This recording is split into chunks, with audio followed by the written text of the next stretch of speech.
Hello everyone, Zane here and welcome to another Final Fantasy XIV video. So today I'm going to show you guys how to farm clusters, which is going to be for endgame recipes for patch 7.4 or any patch, because every patch mostly has endgame recipes. So this is going to be for botanist and miner only.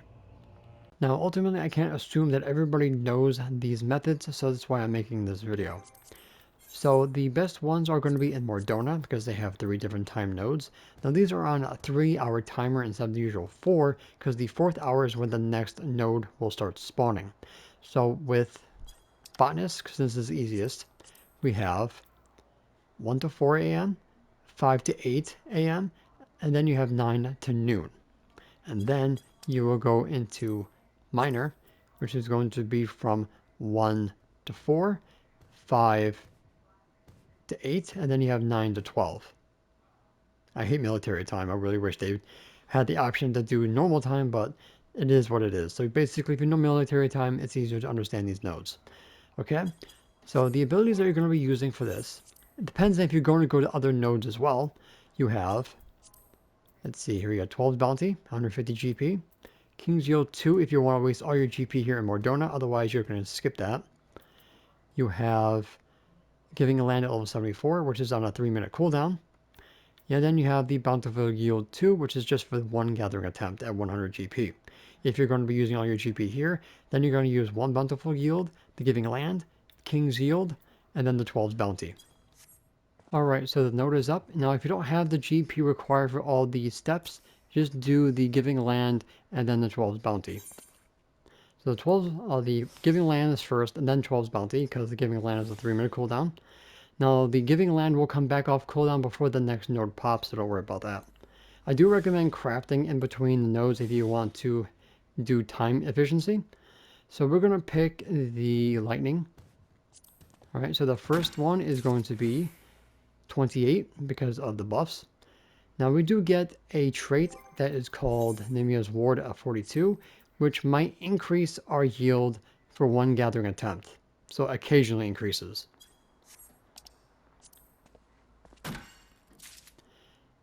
So we got another +1. So I think the highest that the Giving a Land will give you is 33, because the one that we just got, 34, was because of the +1. Next increase, we got a +3, which is nice. So that was a 29. That was the 23, and then we got another increase. So this is pretty good RNG. And that gave me 18 plus the 1, so that was 19. And Revisit has spawned. As you can see, Giving Land does not spawn because it doesn't reset it. So we can do Blessed Harvest 2 again, 12's Bounty again, and then the Bountiful Harvest 2. And let's do it again.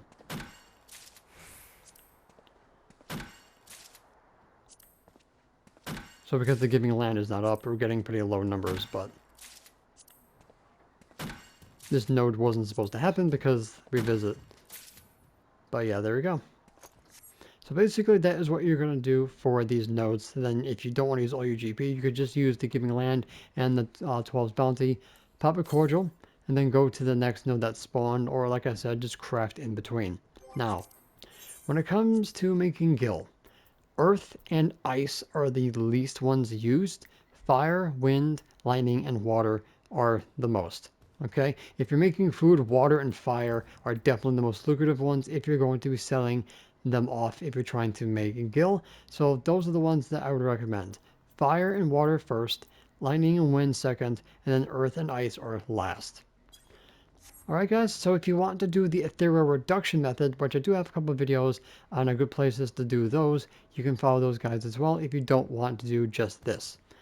Alright, so that is pretty much going to be it for this video. Thank you guys so much for watching. Don't forget to check out the rest of my channel for more Final Fantasy XIV content, and I will see you guys in the next one.